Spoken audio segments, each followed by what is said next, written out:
Então é o seguinte, o trust, ele não é um instituto jurídico brasileiro, né? Ele não nasce no Brasil. Ele nasce no direito inglês, né? No direito anglo-saxônico, ou seja, a forma de ser pensada desse direito é diferente de como nós vemos o nosso direito brasileiro, que é um direito de origem romana, né? Ou seja, ele surgiu com o direito romano e se instituiu como direito civil, né? E nós especificamente com o direito civil brasileiro. Então a forma de nós pensarmos o direito no direito civil é diferente da forma que se pensa o direito na família anglo-saxônica. Por quê? Porque existem certos conceitos que são de origem civilista, que são baseados, né, na pirâmide legal de Kelsen, ou então nas institutas de direito romano, né, por exemplo, de Justiniano, por exemplo. Né? E então a forma de pensar é muito antiga, ela reflete isso na forma como ela regra as relações sociais. Então, assim, a forma como nós vemos o Código Civil é diferente de como um advogado inglês veria o Código Civil brasileiro e como veriam certas instituições jurídicas inglesas, ok? Então essa é a primeira coisa que a gente tem que ter muito claro, né? Qual é a diferença de se entender o direito civil brasileiro e o direito inglês, tá? Então a forma de pensar é diferente. Pela forma de pensar ser diferente, né, nós vamos ter consequências diferentes na forma da aplicação dessas regras, dessas leis, né? Ou seja, a forma como aquilo vai ser interpretado pelo aplicador do direito, pelo advogado, pelo juiz, pelo promotor, etc. Por quem vai trabalhar com aquilo vai ser diferente, porque a formação daqueles indivíduos é de direito civil ou de direito inglês. Né?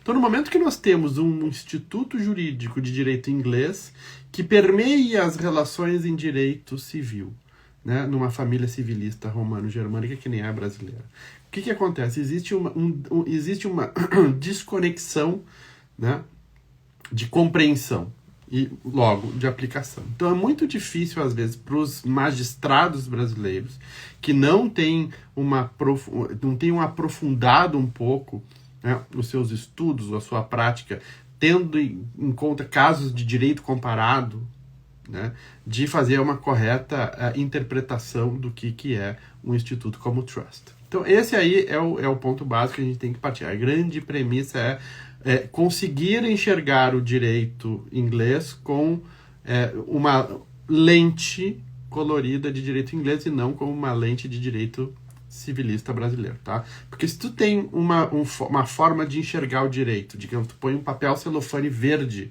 que é o direito civil, e aí tu pega, direito brasileiro, né, direito civilista, aí tu pegas um outro papel celofane que é vermelho, qual é a cor que tu vais ver? Marrom, ou seja, porque tu tá mesclando as formas de ver esse direito, de interpretar e de aplicar. Então, assim, a primeira grande dificuldade de falar de trust é a compreensão, né? Da onde ele vem, por que ele existe, etc. E como é que isso se aplica. Tanto é que este projeto de lei que está aí, que é o... qual é o número do projeto de lei? Já digo para vocês aqui. 47... Putz, tá aqui. Bom, enfim. É o projeto de lei que... tá aqui. Tá aqui. Sacanagem. Eu ia ler pra você, tá sem o número, apagou. Enfim, mas tá aqui, ó, 4758 de 2020, tá? Do deputado Henrico Mizazzi. Veja bem que interessante. E o projeto de lei, aqui, diz claramente, dispõe sobre a fidúcia e da outras providências. E aí, com isso que eu quero começar. O que é fidúcia, né? O que é fidúcia e por que se diz que o trust é um instrumento de direito fiduciário? Tem uma mentoranda minha aqui que vai nos responder, porque se não responder, que a gente vai ter mentoria hoje de tarde, né? Vamos ver. Então, assim, por que é um instituto fiduciário, né? Porque fidúcia é um instituto jurídico, uma forma de pensar o direito e de aplicar o direito, onde alguém transfere a outrem determinado bem ou direito para que este outrem administre em benefício daquele que passou, né? Ou de outros beneficiários que aquele que passou, transmitiu, determine. Tá? Isso daí é uma relação de fidúcia. Fidúcia é um termo que vem do latim, né? Que é fidúcia? Confiança. Né? Então, a gente transfere alguma coisa para outrem com confiança, com fidúcia. Claro que e aí vem a questão de entender o direito com a ótica anglo-saxã, diferentemente da brasileira, porque se for da civilista, porque se fosse só a ótica civilista, nós já dizer, não, mas se tá sacramentado num código e aquilo está respaldado por princípio constitucional e nós temos um contrato, tranquilo, zero perigo. Só que não é essa a questão, né? Não é aí que se forma a relação. Porque no direito anglo-saxão isso se forma de forma diferente, né? Ou seja, aquele contrato, e aí tem até a questão da boa-fé que a gente trouxe para o direito brasileiro, a questão da boa-fé nos contratos, é um princípio estrangeiro que passou a valer no Brasil. Que tinha no Brasil, na verdade tinha no Brasil. E a fidúcia não é estranha a direito brasileiro, tá? Ou seja, fideicomisso, e quem é da minha época estudou na PUC, tá? Estudou com o Ricardo Aroni, que foi um grande professor meu, que infelizmente nos deixou, mas é um cara que eu ajudei, inclusive, ele a escrever os comentários do Código Civil novo, que já não é tão novo, mas isso daí foi em 2002, 2003. Então tá lá, se vocês quiserem, o Código do professor Aroni é fantástico, é um cara que tinha uma visão além de seu tempo, tá? E aí o pai dele, né, o Dr. Gilberto Aroni, ele só falava de fideicomisso. E eu, desde então, eu acho que eu era o único que gostava da história do fideicomisso. Por quê? Porque ele transcendia, né? Como é que a gente transforma essa relação de confiança amarrado via contrato, onde quem fica de recipiente desses direitos para administrar e que não transfere esses direitos para si, entendeu? Olha a abstração. Tu vais receber algo que vai ficar no teu nome, tu não vais poder dispor daqueles bens para ti mesmo, mas só para outrem. Então, este outrem, que vai ser o beneficiário, é que tem, né, ultimamente, os direitos ou os outros beneficiários, a expectativa de direito sobre determinado bem ou direito. Tá entendendo a abstração? E isso funciona no trust. O trust nada mais é do que isso. O trust é um contrato fiduciário entre alguém que dá algo, transfere algo, né, para este contrato fiduciário, que é administrado e detentor legal daqueles bens e direitos, em benefício ou em nome e benefício de alguém, deste mesmo que depositou ou transferiu, ou de quem for determinado como beneficiário. Então, essa é a ideia do trust. E por isso que eu digo às pessoas, dizem, Alexandre, eu não entendo. Eu sei que é difícil de entender. Por quê? Porque a gente foi formatado dentro de uma dinâmica, de uma retórica e de uma metodologia de direito civil. E o trust é algo de direito estrangeiro, né? De direito anglo-saxão. Mas no direito brasileiro, e o direito saxão também tem coisa do direito romano, existe a fidúcia. Só que a fidúcia se esqueceu. Por quê? Porque parou de se usar isso. Parou de se usar fideicomisso. Fideicomisso é um negócio que as pessoas nem sabem mais o que é. Entende? Mas é um instituto de direito civil brasileiro. E aí, estudando fideicomisso, entendendo fideicomisso, tu vai entender o trust. Porque é um instituto de direito inglês que foi trazido para o direito civil e que foi, né, se passar um verniz de direito civil em cima do direito inglês. E aí funciona. Tá? Então, assim, para entender o trust, a gente tem que entender o que é fidúcia, o que é contrato fiduciário. Né? E aí tu tem os elementos básicos de formação dessa relação, que é uma relação fiduciária. Né? E no Brasil existem, como eu disse antes, existem coisas que estão acontecendo que são de direito fiduciário. Tá? Ou seja, existem situações que já existem. Mas o trust é um instrumento estrangeiro, tudo bem. Então, assim, no trust, para ele existir, ele precisa ter quem institui o trust e envia ou transfere aqueles bens para dentro do trust. que é um contrato fiduciário. E aí esta pessoa que envia e institui se chama settlor, tá? Porque ele settle alguma coisa, né? E dentro daquele contrato fiduciário existe uma pessoa que administra aqueles bens, que administra e que detém, né, em fidúcia determinado título sobre os bens, que é o trustee, ou agente fiduciário. E aí, no fim dessa relação, né, digamos que seja um triângulo, tu tem lá em cima quem institui, aqui quem administra detendo o título em benefício de alguém, e aqui embaixo tem o beneficiário. Fechou o triângulo.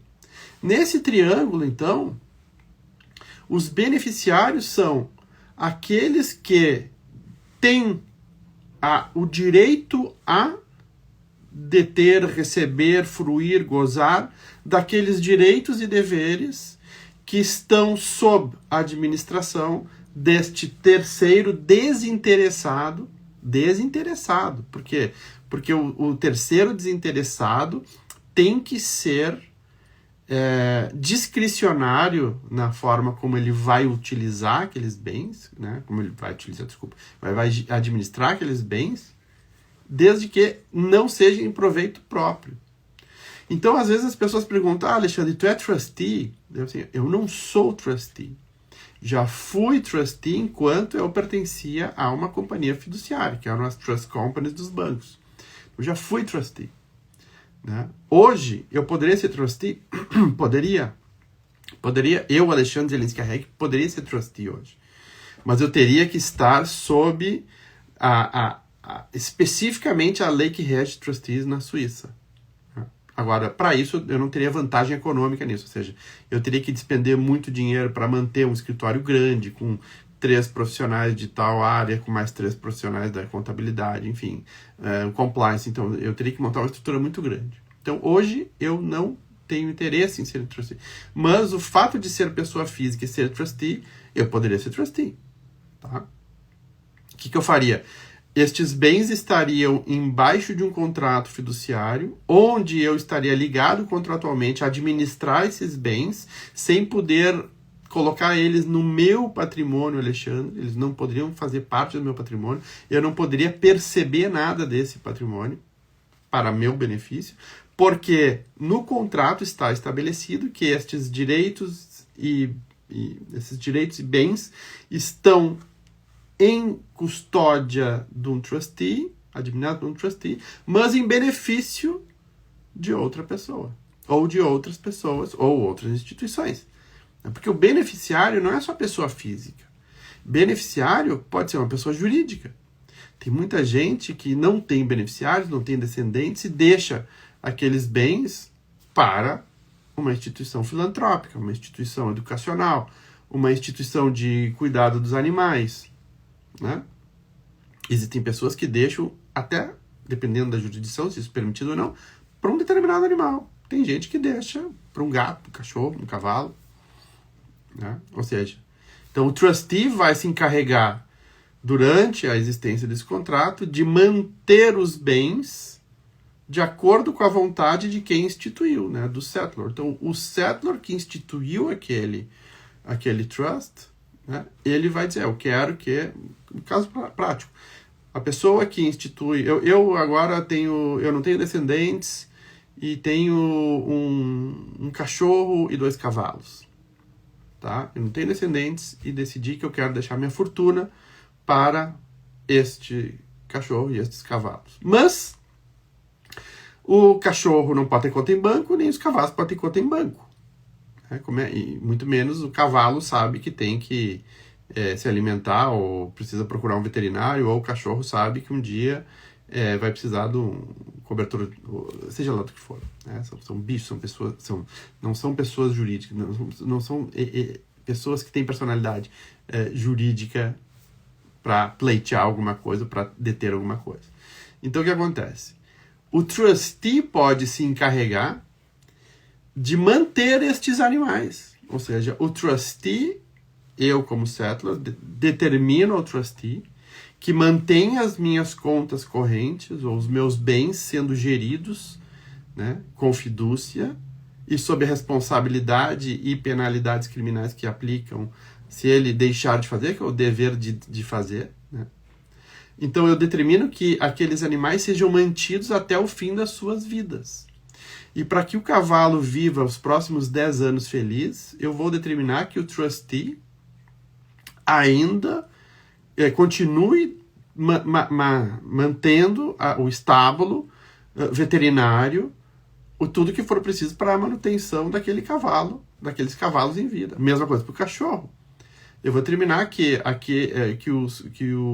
eu como instituidor, posso determinar que aquele cachorro seja alimentado de carne de codorna até o fim da vida. E existem estripulias que a gente vê trabalhando nessa indústria que são assim. Existem exigências. A gente falava brincando, né, dentro da Trust Company, que quem é que pedia mais, quem é que fazia mais exigência? Se era roqueiro, quando está no auge do sucesso e pede 1000 exigências no camarote, ou milionário que tem bicho e não tem descendentes. Porque realmente as exigências são assim, ó, incríveis, vocês nem imaginam. Deixa eu ver o que a Cristiane perguntou aqui. Mas não havendo herdeiros, quem irá fiscalizar o trustee? Então, aí é uma excelente pergunta, que é uma pergunta que geralmente as pessoas fazem quando querem constituir um trust, né? Ah, mas Alexandre, e quando não tiver mais aí, como é que eu vou saber se o trustee vai estar funcionando? Né? O que acontece? Bom, primeiro por isso que eu digo que é importante o trustee ser um trustee profissional, reconhecido e baixo uma jurisdição onde seja regulado de forma muito robusta, tá? Tipo Suíça, Bahamas, enfim, Canadá. Então, o que acontece? No momento que não há herdeiros, ou tu confias no trustee e ele vai fazer aquilo porque ele está binded, né? Ligado por lei a cumprir aquele contrato, e o trustee ele é fiscalizado, ou seja, existe, né, todo o sistema de fiscalização da atividade de trustee. Não é uma coisa que tu abre um escritório e aí tu é trustee, põe a plaquinha lá, sou trustee e vou gerir tuas coisas e acabou. Não. Tu é fiscalizado, ou seja, tem auditoria, tu é obrigado a ter auditoria. Como tu tem auditoria, o que vai acontecer? O auditor vai lá e vai dizer, tem esse trust aqui e tem que manter esse cavalo vivo por 10 anos e fazer pagamentos ao veterinário. O que o auditor vai fazer? Ele vai conferir se aquilo lá tudo está sendo feito e vai fazer o apontamento, ou não. E aí depois, quando o trustee tiver que fazer a prestação de contas junto à administração que controla a sua atividade, vai haver o apontamento ou não da auditoria. Então, assim, mesmo após a morte do instituidor, aquela estrutura continua existindo e sendo fiscalizada. Por isso que eu digo que é muito importante, gente, ter um trustee sério numa jurisdição séria, tá? Então, assim, não sei se ficou claro, Cristiane, me avisa, tá?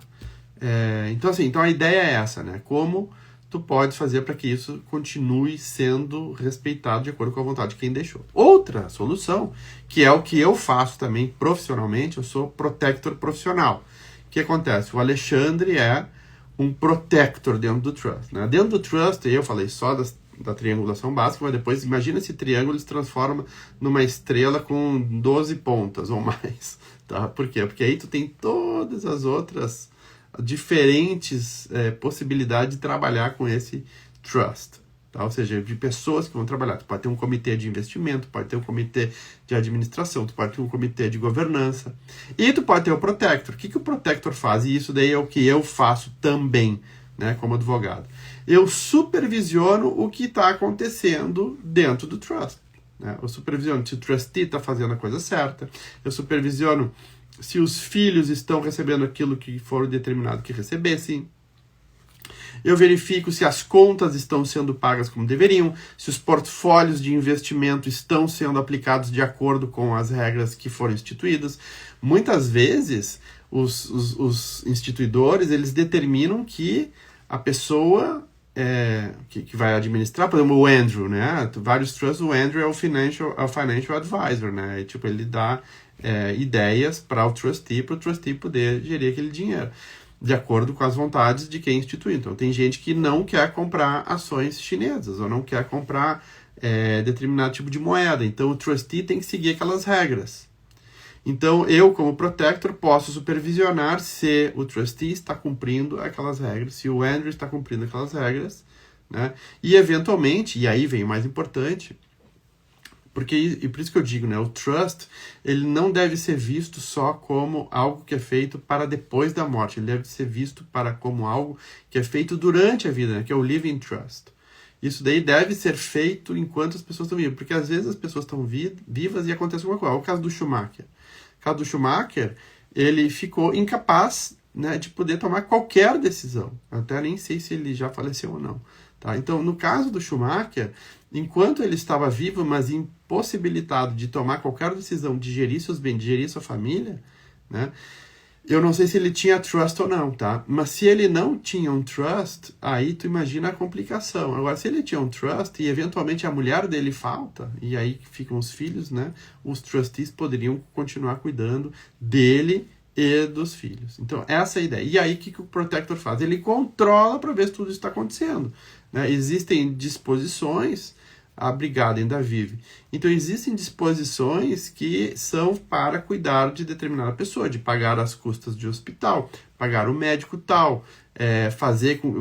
Tem situações onde as pessoas elas são interditadas, e aí como é que tu fala, né? Eu tenho, às vezes, pais que procuram, eu tenho muita preocupação porque a minha filha ou meu filho tem um problema tal e não consegue, o pródigo.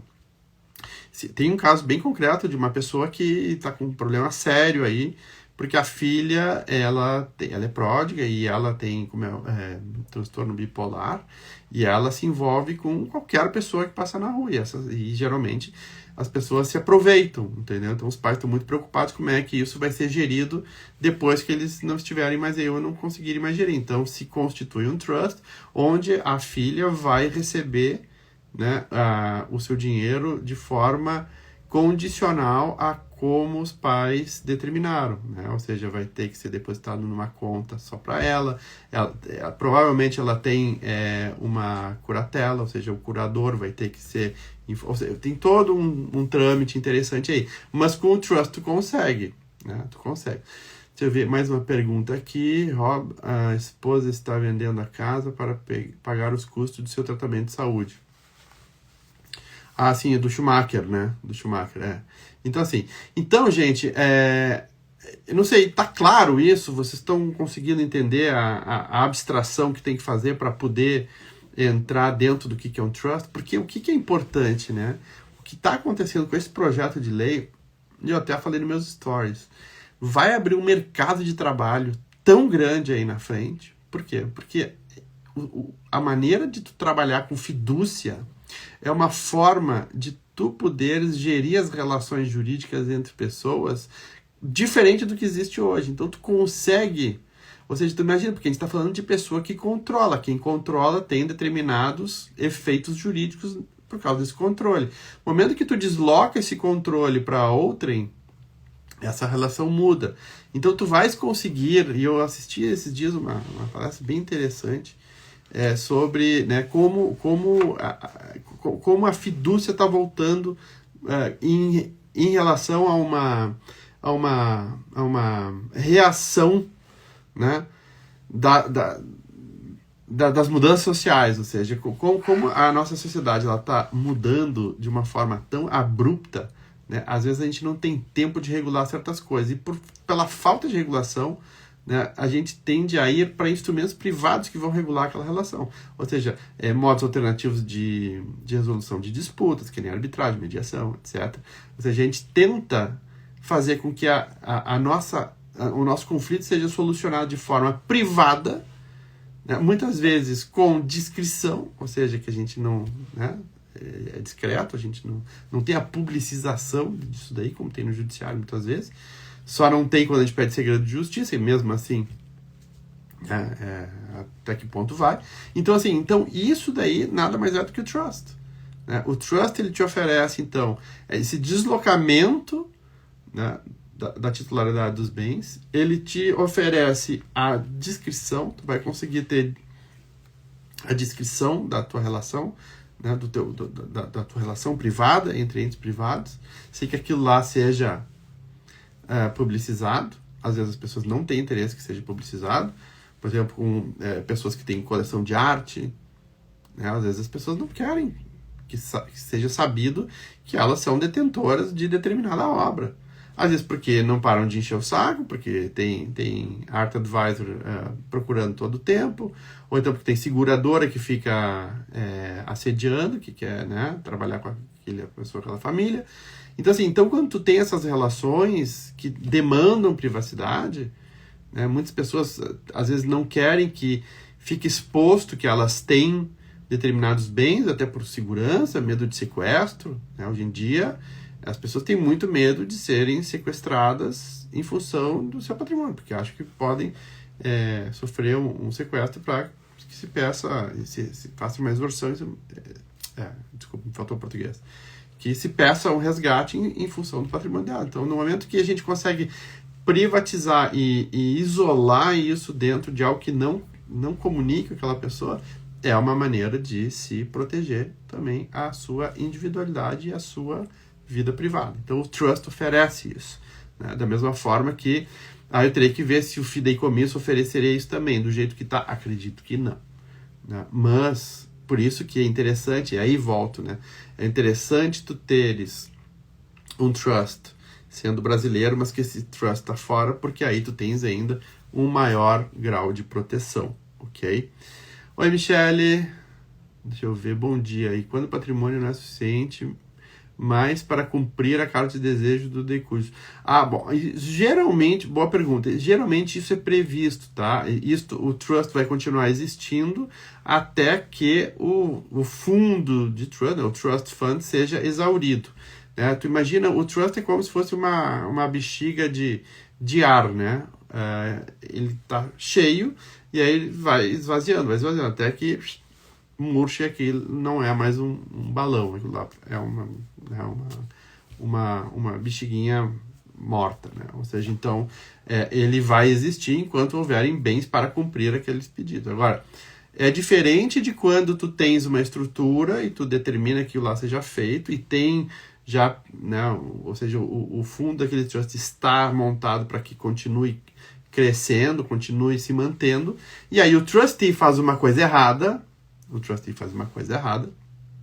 e se o trustee fez algo errado, aí ele é passível de ser processado, né, com todas as... E aí a gente entra dentro da culpa, de todos os institutos de culpa que existem no direito brasileiro. O trustee, se ele tiver sendo interpretado no Brasil, tá? Mas como ele não tá, ele vai ficar fora, vai ficar na jurisdição, que também vai ter as suas penalidades em relação à culpa, ao dolo, etc. Então, se o trustee ele tinha o dever fiduciário de manter aquele patrimônio de acordo com as regras tais, e for verificado em determinado momento que ele deixou de investir ou perdeu dinheiro, né, sem precisar ter perdido, né, ele poderia ter evitado que aquilo acontecesse, aí ele vai ser penalizado. E aí a pergunta, né, que foi feita lá em cima, né, mas como é que a Cristiane perguntou, né, como é que vai ser fiscalizado? Então, no momento que tinha um portfólio de investimento de 1.000, né, e aquele 1.000 deveria ter sido aplicado e teria, né, rendimento para justamente pagar ganho de capital, etc., e foi verificado que não foi feito nenhum investimento, ou seja, deveria ter sido investido e não foi, então aquilo lá vai ser penalizado e verificado na auditoria. A auditoria vai verificar que houve, né, uma falta, né, houve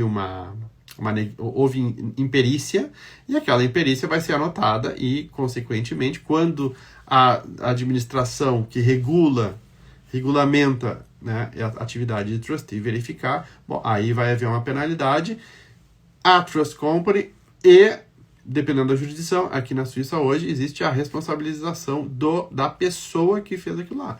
Então, quando a gente trabalha numa Trust Company, a gente está numa Trust Company, a pressão é muito grande, porque tu pode ser responsabilizado criminalmente e civilmente por um ato que tu não faça direito, né? Por algo que tu deixe de cumprir de acordo com as regras daquele contrato fiduciário e da legislação que rege o trust, ok? Então, assim, espero que isso esteja claro nesse sentido.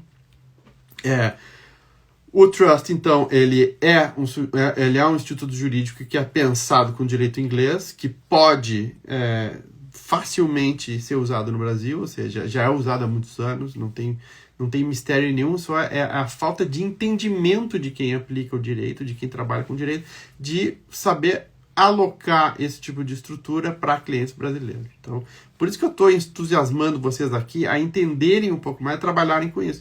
Porque quando a turminha do Oba-Oba, né, do 1,99, decidir que certa coisa que está na moda aí não é mais, tu vai ver que vai dar um boom de todo mundo falando de trust. Ouve o que eu estou dizendo. Daqui a um ano está todo mundo falando de trust. Todo mundo que fala em planejamento patrimonial vai estar falando de trust. Então, vocês pulem na frente, né? Francine, bom dia. É possível determinar que o trust vai gerir o patrimônio dos descendentes, mas o patrimônio será transferido? Pode, claro.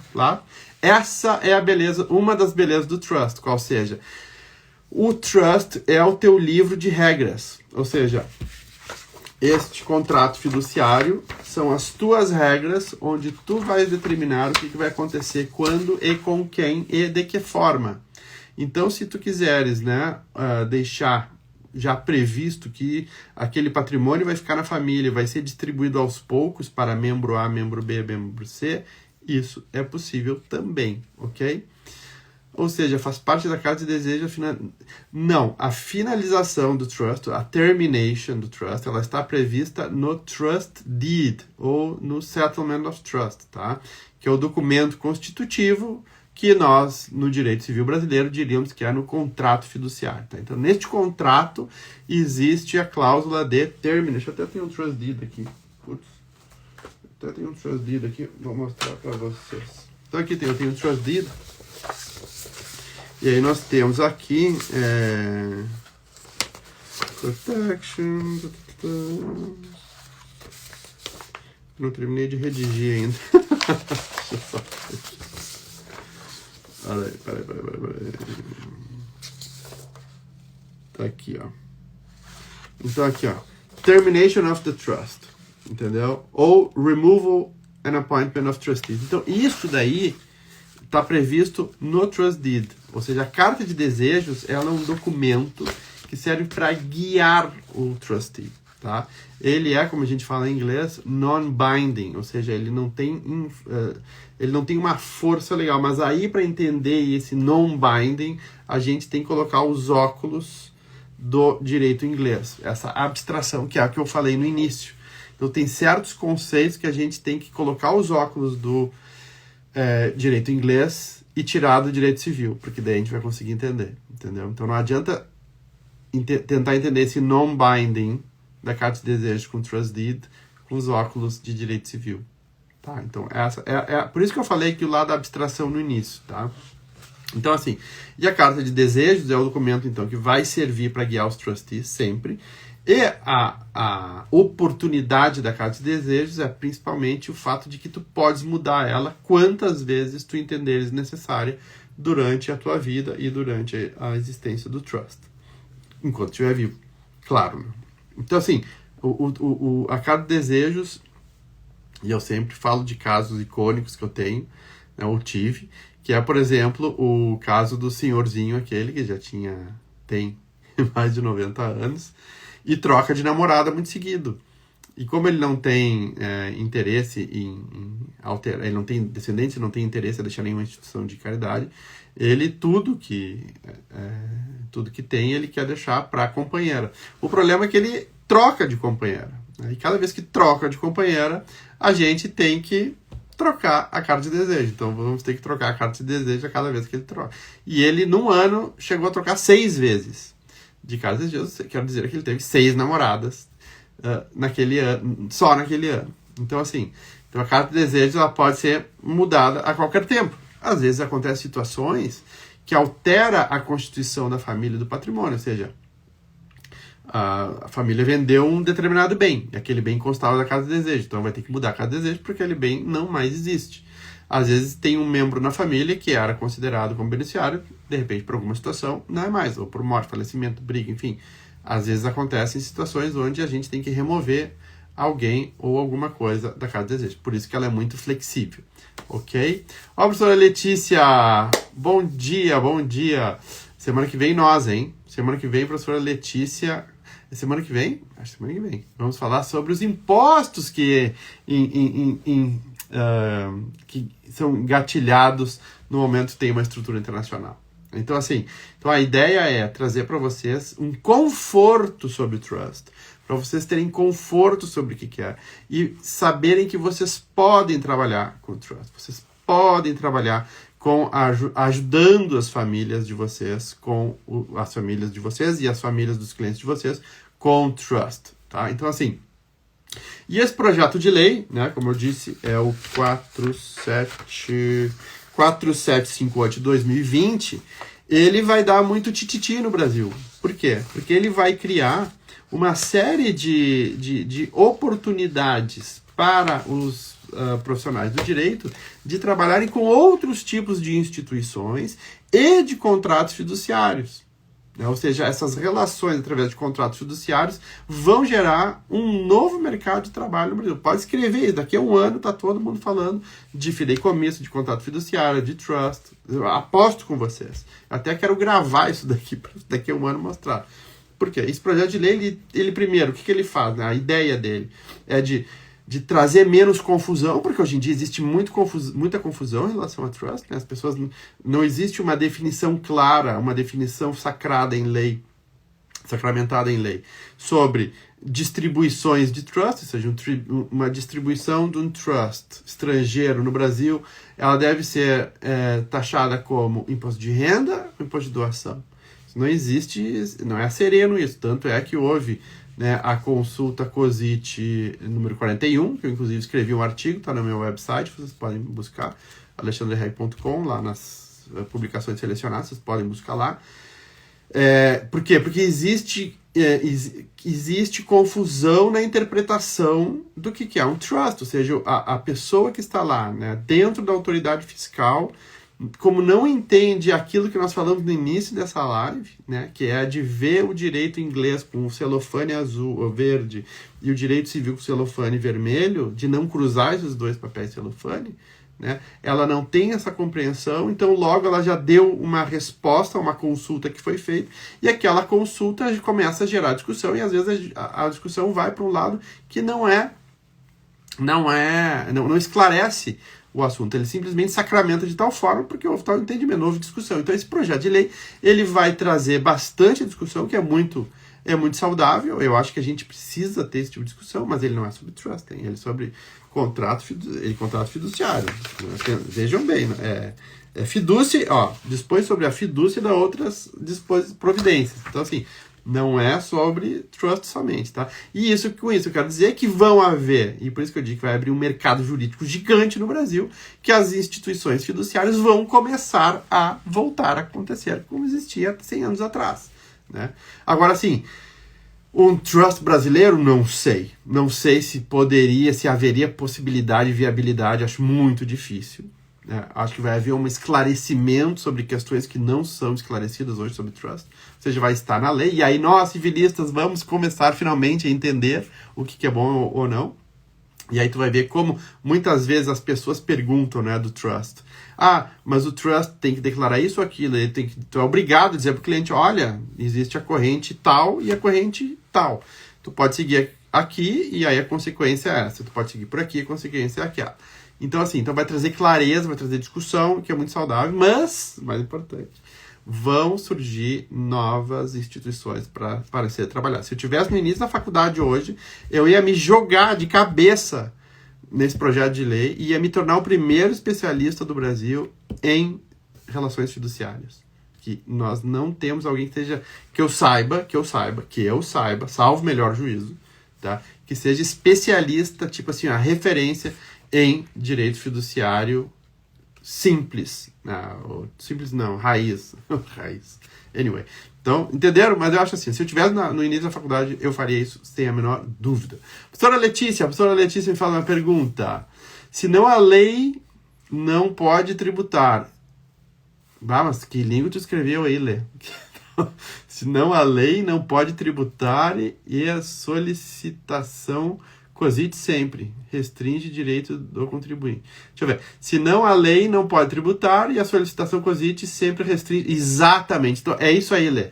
É exatamente esse problema. Então no momento que é bem que tu falasse, se não há lei, né, tu não pode tributar. Tu não pode ser tributado sem lei, tá? Agora, se a COSIT começa a montar, né, um entendimento que, sem discussão, aquilo pode eventualmente ser pé, porque os nossos legisladores não são técnicos jurídicos, eles simplesmente representam determinados anseios de determinados setores da sociedade e aquilo lá se transforma em lei. Agora, se não existe uma discussão, aquilo é muito perigoso, né? Ou seja, qualquer um, de repente, começa a legislar sobre um negócio, não existe discussão, ninguém se manifesta, pum, tá valendo.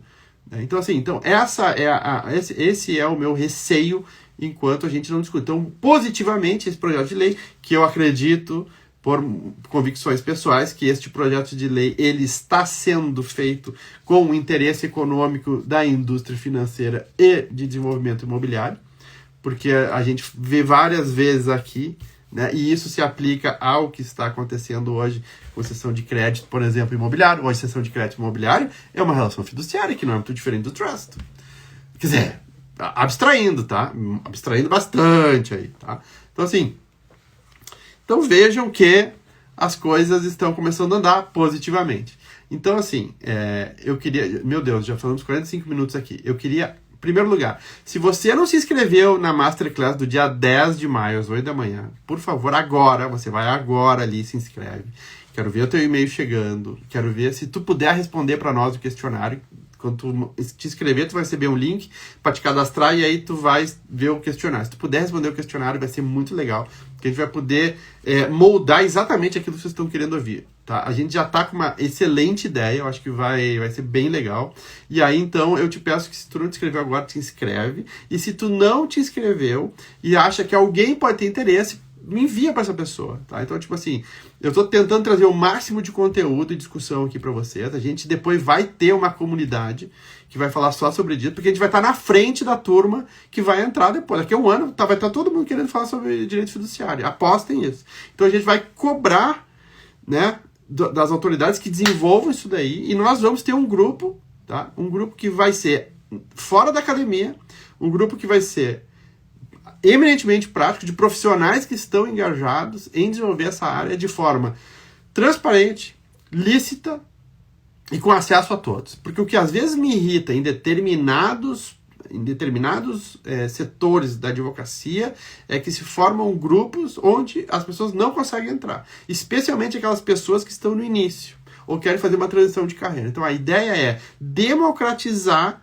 o entendimento do que é um trust, o entendimento do que é o direito fiduciário, o entendimento do que é fidúcia e das possibilidades de trabalho, independentemente de onde tu estiver. Porque no momento que tu estiver entendendo o que é direito fiduciário, o que é fidúcia, tu vai poder trabalhar com os institutos internacionais. E aí toda essa mística que existe em cima do trust vai desaparecer.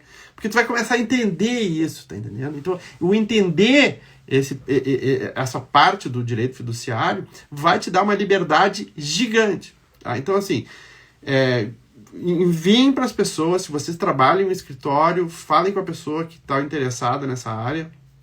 É um grande desenvolvimento a nível legislativo no Brasil. Tá? Eu acho que a gente vai ter grandes oportunidades daqui para frente.